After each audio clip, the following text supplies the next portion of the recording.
All right, so we're going to use some terminology throughout the course of the show here that could mean different things to different people. So I want to get us started with some solid definitions and understanding. We're going to talk a lot about the concept, been thrown around a lot in intellectual and academic circles, of illiberal democracies, and also liberal democracies. So I'd love for you to give us your interpretation of those terms as we talk about this topic today. Yeah, very good. Let's start with the definition, at least what I use in my analysis and have used throughout my career in my analysis, definition of liberal democracy.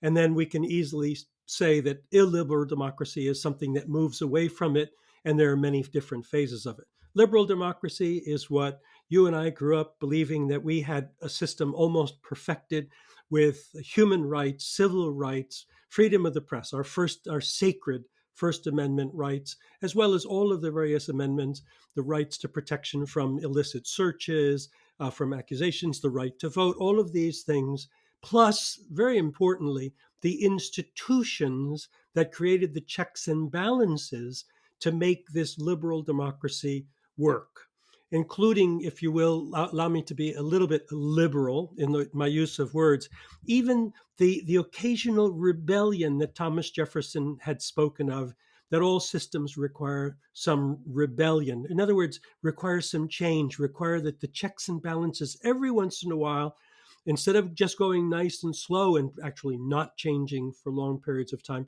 suddenly click and we have more significant reforms, more significant changes. The problem is, who's going to benefit from these, quote, rebellions at the end? I believe, and I'm not a historian, I'm not a profoundly deep thinker of what the founders had meant, but I think that what Jefferson and Ben Franklin said similar things. A lot of the founders were thinking the same thing, is that we need protection of the people from the elites, especially the moneyed elites, the people. I'm not talking about cultural elites and artists and things. I'm talking about the people who have real power that comes often from wealth. And that you need to have these protections, these checks and balances, which in a liberal democracy, which we saw functioning quite well here in the United States, with some real problems that we were addressing over the years. But it was this idea of checks and balances with strong institutions, with a strong fourth estate, the strong, free, independent media, with then the concurring values of accountability and transparency, that we were basically able to govern ourselves as a people with these checks and balances to keep somebody from getting too much power and serving too small a constituency. So that's the definition that I use, reminding you of my emphasis on the word institutions. Illiberal democracy are ones that have elements of liberal democracies, but when you add them all up, do not really protect the rights, do not protect the liberties, if you will, that we all need for these systems to be working. So we could find in Eastern Europe, we have some very good examples.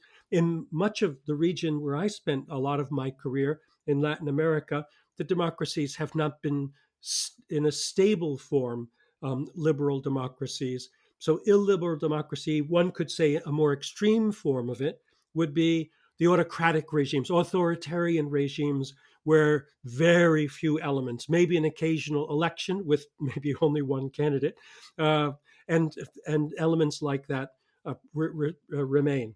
There's one word that we also probably, Brian, should agree on, and that is the word populism. Populism is a word that people use usually in a derogatory form. I use it primarily in a derogatory form.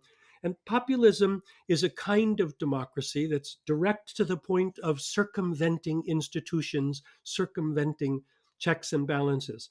But whether it's populism of the left or populism of the right, the idea is that the governors are going to have such incredible power that they're going to tell the governed what's going on, even though they pretend to be listening to the governed. And what they're doing is they're listening to constituencies, many of which they themselves have created, and responding to them. Oh, my base wants me to do this, so I shall do it. That's my sort of populism.